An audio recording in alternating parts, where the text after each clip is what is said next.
बिस्मिल्लाहिर्रहमानिर्रहीम।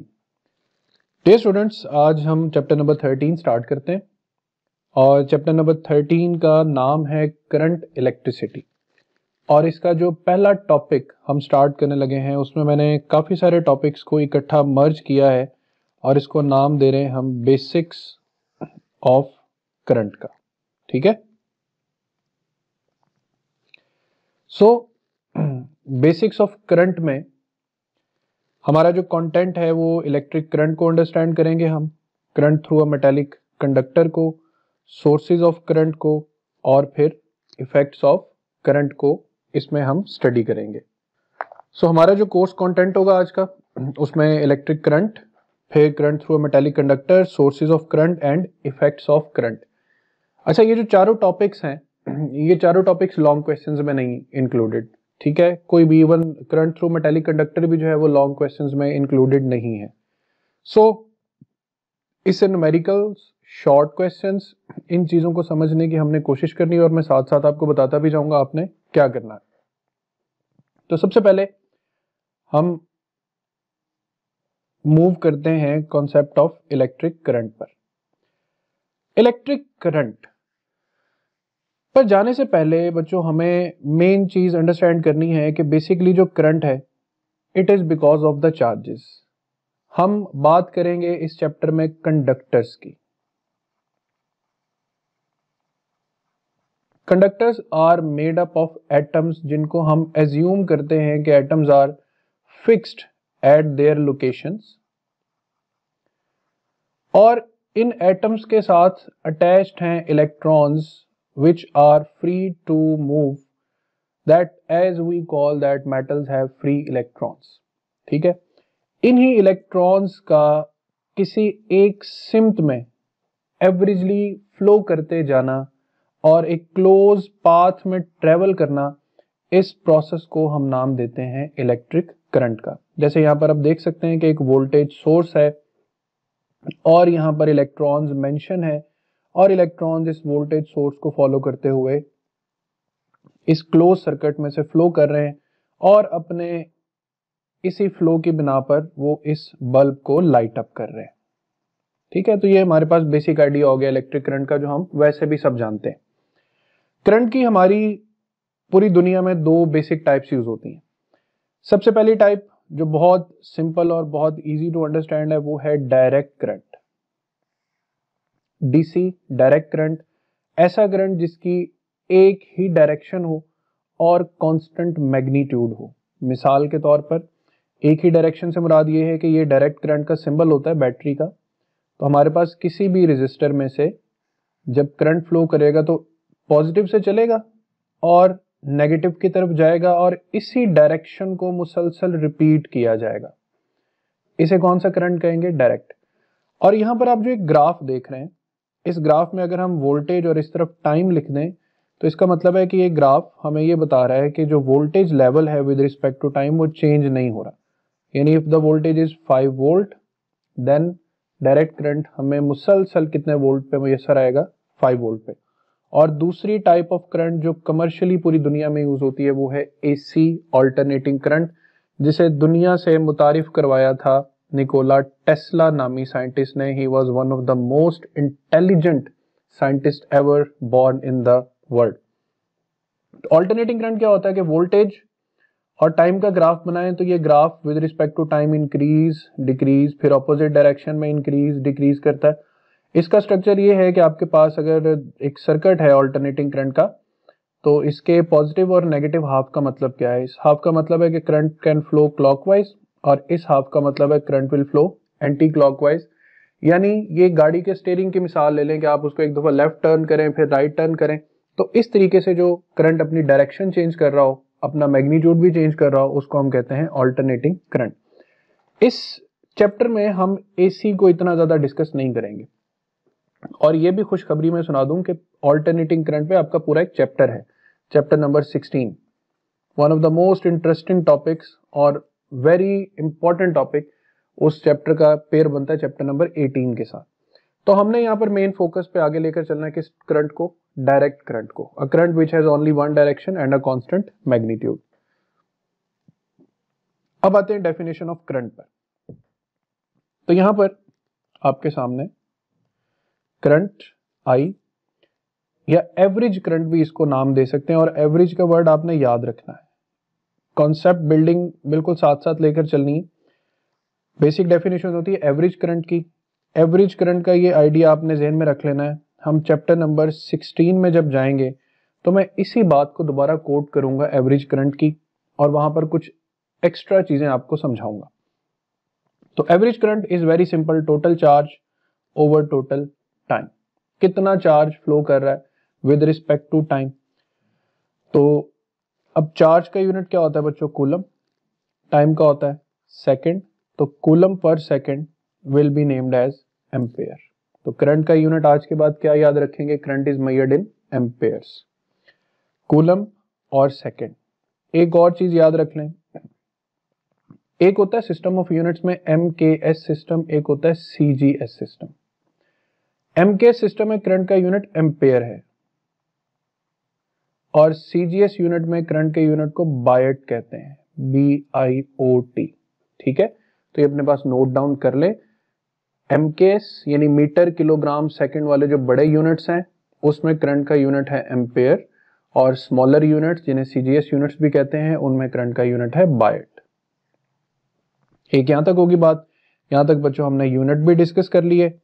अगली बात, अगर हमें यह जानना हो कि चार्ज की शक्ल में या चार्ज के मैग्नीट्यूड के अंदर कितने इलेक्ट्रॉन्स ट्रेवल कर रहे हैं, तो फिर हम Q is equal to NE वाली इक्वेशन यूज करेंगे। Q is equal to NE, और करंट की इक्वेशन को Q बाय T की बजाय क्या लिख देंगे? NE divided by T। अब यहां पर एक कैलकुलेशन जो पिछले चैप्टर में भी मैंने करवाई थी, number of electrons in 1 coulomb charge, मैं ये आपको दोबारा एक दफा कैलकुलेशन करवा देता हूं। हमने पढ़ा था formula Q is equal to NE। अगर हम चार्ज को 1 कूलम लिख दें, N फाइंड करना चाहें और E की वैल्यू लिख दें 1.6 इंटू 10⁻⁻19 कूलम, तो number of charges in 1 coulomb charge हम कैसे फाइंड करेंगे? 1/1.6 इंटू 10⁻⁻19 से, और ये नंबर ऑफ चार्जेस आएंगे 6.25 इंटू 10⁻18 इलेक्ट्रॉन्स। ठीक है, और आसान कर देता हूं, ये एक पैकेट है, इस पैकेट में चार्जेस हैं या इलेक्ट्रॉन्स हैं। इस पैकेट में कितने इलेक्ट्रॉन्स हों कि कहा जा सके कि इस पैकेट का चार्ज 1 कूलम है, तो ये वो तादाद लिखी हुई है। इस पैकेट में अगर इतने इलेक्ट्रॉन्स हों तो फिर हम कहेंगे कि इलेक्ट्रॉन्स कितने चार्ज के बराबर हैं? 1 कूलम चार्ज के बराबर है। सो मैं दोबारा यहाँ पे इक्वेशंस रिपीट कर देता हूँ in symmetry. I is equal to Q by TB equation है, Q is equal to NE divided by TB equation है। यहां से हम कह सकते हैं कि 1 ampere current is the flow of 1 coulomb charge in 1 second, और हम ये भी कह सकते हैं कि 1 ampere is the current when 6.25 into 10⁻18 electrons flow through a wire in 1 second. ये इतना सा हिस्सा आप सब बच्चों को समझ आ गया है तो मुझे चैट बॉक्स में क्लियर कर दें।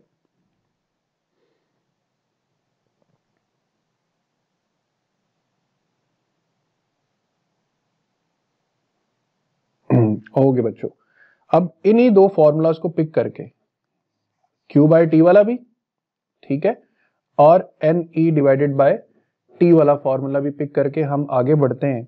तो आप सब बच्चे अपनी एक्सरसाइज निकालें, और एक्सरसाइज पे पहले दो न्यूमेरिकल्स हम सॉल्व करने लगे।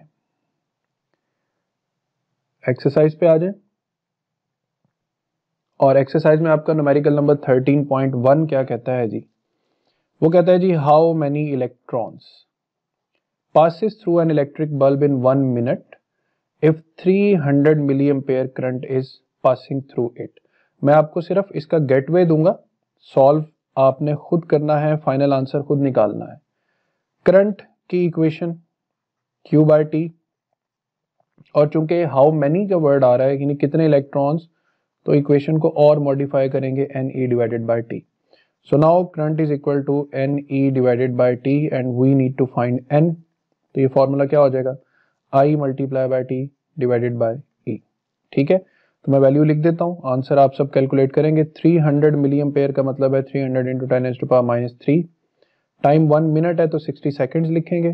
और e की वैल्यू 1.6 इंटू 10⁻⁻19। तो बच्चों हमारे पास ये आंसर आ जाएगा और just in a single calculation आ जाएगा। ठीक है, कोई मुश्किल नहीं है। 13.2 पे आते हैं। ये तो उससे भी आसान है। Charge of 90 coulomb, charge given है, passes through a wire in 1 hour and 15 minutes, 1 घंटा 15 मिनट। ठीक है, 1 घंटा 15 मिनट का मतलब है कि 1 घंटे में कितने सेकंड्स होते हैं 3600, और 15 मिनट्स के और सेकंड इंक्लूड कर लें तो सॉल्व करते हैं जी। चार्ज कितना गिवन है 90 कूलम, टाइम कितना गिवन है 1 आवर एंड 15 मिनट्स। तो 1 आवर में होते हैं 3600 सेकंड्स, 15 मिनट्स में होते हैं 900 सेकंड्स, तो टाइम हो जाएगा 4500 सेकंड्स। अब हम यहां से अब जब करंट फाइंड करेंगे I इज इक्वल टू, तो Q बाय T, Q हमारे पास 90 कूलम हो जाएगा, टाइम हमारे पास 4500 सेकंड हो जाएगा। आप इस सारे सिनेरियो को कैलकुलेटर पर कैलकुलेट कर लेंगे तो आपने फाइनल आंसर निकाल लेना है 20 मिली एम्पियर्स। ठीक है, तो ये दोनों न्यूमेरिकल समझ आ गए हैं, तो just give me your opinion. ठीक है, हाँ जी, किसी बच्चे को यहां तक कोई प्रॉब्लम तो नहीं। इसके बाद इसी करंट वाले टॉपिक में बच्चों एक पैराग्राफ है और उस पैराग्राफ से बड़े ही इंपॉर्टेंट एमसीक्यूज आते हैं। मोस्टली बच्चे फॉर्मूला के बाद उस पैराग्राफ को पढ़ना मोस्टली स्किप कर जाते हैं या गैर जरूरी समझते हैं। तो कौन से मटेरियल में कौन से चार्ज कैरियर्स होते हैं? First of all the thing is I is equal to Q by T। What about charge? Who will take the responsibility of being a charge? अब जैसे एक आम कंडक्टर है तो हम कहते हैं कंडक्टर में कौन फ्लो करता है तो करंट कहलाता है। तो कंडक्टर में इलेक्ट्रॉन्स फ्लो करते हैं, तो इलेक्ट्रॉन्स के फ्लो को हम करंट कहते हैं। But different materials have different charge carriers. यहां पर मैंने एक पूरा टेबल बना रखा है, मैं आपको एक्सप्लेन कर देता हूं कि मेटल्स यानी कंडक्टर्स, उनके चार्ज कैरियर्स कौन से होते हैं? फ्री इलेक्ट्रॉन्स होते हैं, और उन पे चार्ज क्या होता है? नेगेटिव चार्ज होता है। गैसेस, गैसेस में से भी करंट पास कर सकता है। किस कंडीशन में? जब गैसेस मेड अप हो या गैसेस में पॉजिटिव और नेगेटिव आयंस की वजह से करंट फ्लो करता है। ठीक है, और इसमें इलेक्ट्रॉन्स को हम नेगेटिव एंटिटी कंसीडर करते हैं और आयंस को पॉजिटिव एंटिटी कंसीडर करते हैं। फिर सेमीकंडक्टर्स, सेमीकंडक्टर्स को हम कहां पढ़ेंगे? सेमीकंडक्टर्स को बच्चों हम चैप्टर नंबर 18, 17 में इनका इंट्रोडक्शन पढ़ेंगे और 18 में इनका यूज पढ़ेंगे। और याद रखना, ये बड़ा इंपॉर्टेंट एमसीक्यू है कि सेमीकंडक्टर्स में जो चार्ज कैरियर्स होते हैं वो इलेक्ट्रॉन्स एंड होल्स होते हैं। Electrons taken to be negative, holes taken to be positive. फिर एक चार्ज मटेरियल होता है, सब्सटेंस, जिसे कहते हैं इलेक्ट्रोलाइट। इलेक्ट्रोलाइट, या जिसमें आप केमिस्ट्री में इलेक्ट्रोलाइसिस भी पढ़ते हैं, वो सॉल्यूशंस या वो लिक्विड्स जिसमें से करंट पास कर सकता है। तो इलेक्ट्रोलाइट्स जो होते हैं उनमें पॉजिटिव एंड नेगेटिव आयंस जो हैं ये चार्ज कैरियर्स का काम करते हैं। तो ये जो पूरा टेबल है बच्चों, इसको आपने कोशिश करनी है याद करनी है कि ये पूरे का पूरा टेबल एमसीक्यू बेस्ड है कि किस मटेरियल में कौन सा चार्ज कैरियर होता है। इसके बाद करंट की डायरेक्शन बहुत जरूरी है समझना। इसकी डायरेक्शन को समझाने से पहले हम आसान वर्ड्स में बात कर लेते हैं। फिजिक्स में एक चीज बहुत कॉमन है, कि रिवायत बहुत कॉमन है कि चीजों का फ्लो हम हाई से लो की तरफ एज्यूम करते हैं। चीजों का फ्लो हम हाई से लो की तरफ एज्यूम करते हैं। फॉर एग्जाम्पल, अगर वाटर फ्लो करेगा नेचुरली तो किस तरफ फ्लो करेगा? हाई से लो की तरफ। एयर फ्लो करेगी तो हाई प्रेशर से लो प्रेशर की तरफ।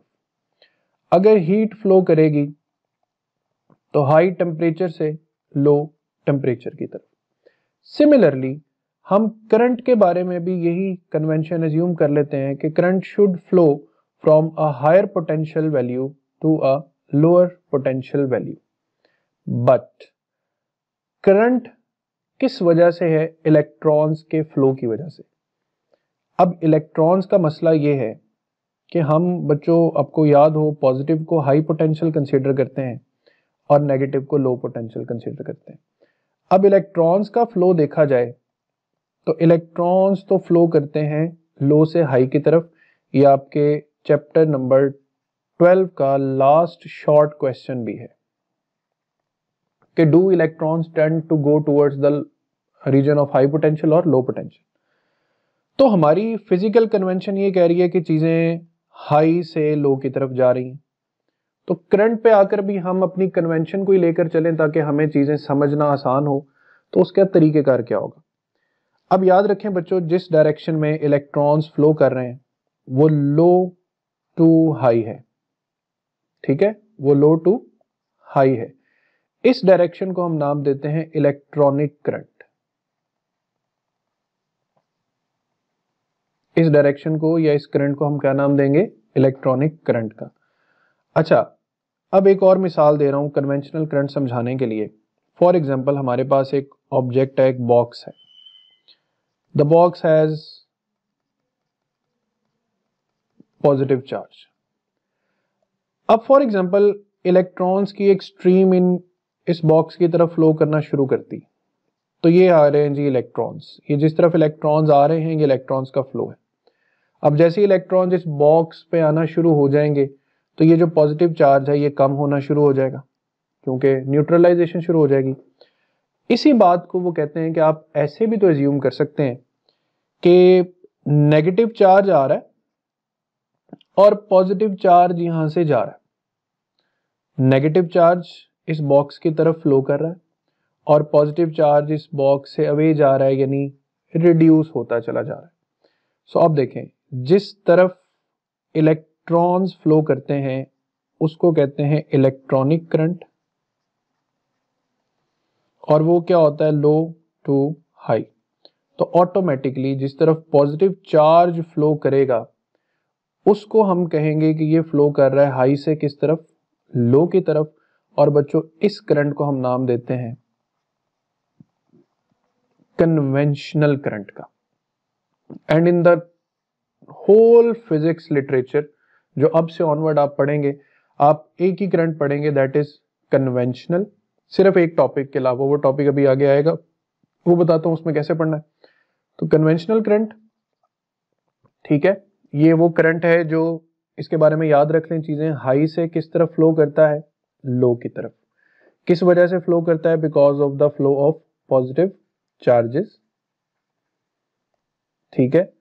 और दूसरा है electronic current, it is because of the flow of electrons. इसको हम क्यों अपना मरकज़े निगाह नहीं बना रहे, क्योंकि ये लो टू हाई फ्लो करता है, जिसको हम कन्वेंशनली याद रखना जरा मुश्किल समझेंगे क्योंकि हम एक ही पैटर्न पे चलेंगे। Water flows from high to low, air blows from high to low, heat is transferred from high to low, and as well current is also flowing from high potential to low potential. तो यहां पर एक table की शक्ल में या एक slide की शक्ल में मैंने सारी की सारी इंफॉर्मेशन जो समझाई है वो मैंने लिख भी दी है। What is conventional current? Current due to the flow of positive charge flows from high potential to low potential and it flows in the direction of electric field। ये भी बड़ी इंपॉर्टेंट लाइन है, ये भी आपने याद कर लेनी। इलेक्ट्रॉनिक करंट क्या है? Current due to the flow of negative charge, it flows from low to high and it is the current which flows in the opposite direction of electric field. ठीक होगी बात? तो ये बच्चों आपका पहला पेज पूरा यहां पर हमने यूटिलाइज किया, जिसमें हमने क्या पढ़ा, करंट पढ़ा, करंट की इक्वेशन पढ़ी, करंट के डिफरेंट पॉसिबिलिटीज पढ़ी, फिर हमने क्या पढ़ा, फिर हमने नंबर ऑफ या टाइप्स ऑफ चार्जेस पढ़े कि किस मटेरियल में कौन सा चार्ज एग्जिस्ट करता है, और फिर हमने फर्क समझा कन्वेंशनल और इलेक्ट्रॉनिक करंट का। यहां तक आप सब बच्चों ने लॉन्ग क्वेश्चन के पर्सपेक्टिव में इन चीजों को नहीं पढ़ना, लेकिन शॉर्ट फॉर्म करके आपने इन चीजों को रिकॉल करना है, किस चीज के लिए, एमसीक्यूज के लिए और साथ ही साथ शॉर्ट क्वेश्चंस के लिए। इसके बाद अगले पेज पर आपको टॉपिक मिलेगा current through a metallic conductor. इंतहाई आसान टॉपिक है current through a metallic conductor. इसका मैं आपको ओवरव्यू एक रफ फॉर्म में देता हूं। करंट through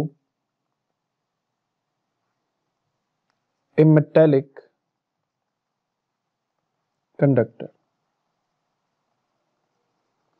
इसको हम दो बेसिस पे पढ़ेंगे बच्चों।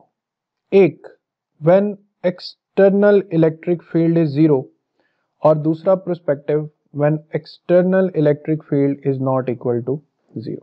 तो वॉच केयरफुली कि हमारे पास मिसाल के तौर पे एक कंडक्टर है और उस कंडक्टर में पहली बात तो ये जो मैं बड़े बड़े सर्कल्स बना रहा हूं ये फिक्स्ड एटम्स हैं। अब इस कंडक्टर में ये जो रेड डॉट्स हैं ये मैं इलेक्ट्रॉन्स बना रहा हूं और इलेक्ट्रॉन्स का रैंडम मोशन दिखा रहा हूं। अब ये जो इलेक्ट्रॉन्स हैं ये इस कंडक्टर के अंदर आजादाना हरकत कर रहे हैं। सबसे पहली बात, इन इलेक्ट्रॉन्स का जो मोशन है उसको थर्मल मोशन कहेंगे, थर्मल मोशन, और थर्मल स्पीड्स भी कह सकते हैं। और थर्मल स्पीड्स जो होती हैं याद रखें ये बहुत हाई स्पीड्स होती हैं। बुक में लिखा है सेवरल 100 किलोमीटर्स पर सेकेंड। ये इतनी ज्यादा स्पीड्स होती हैं थर्मल स्पीड्स। ये थर्मल स्पीड्स आती कहां से हैं?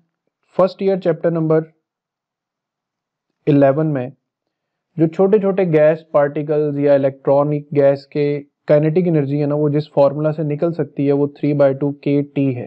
ये फार्मूला अपनी बुक पर नोट कर लें। थर्मल एनर्जी कैसे हासिल होती है? K इसमें बोल्ट्जमैन कांस्टेंट है, 1.38 इंटू 10⁻⁻23 जाउल्स पर केल्विन, माइट भी आपको याद आ गया हो।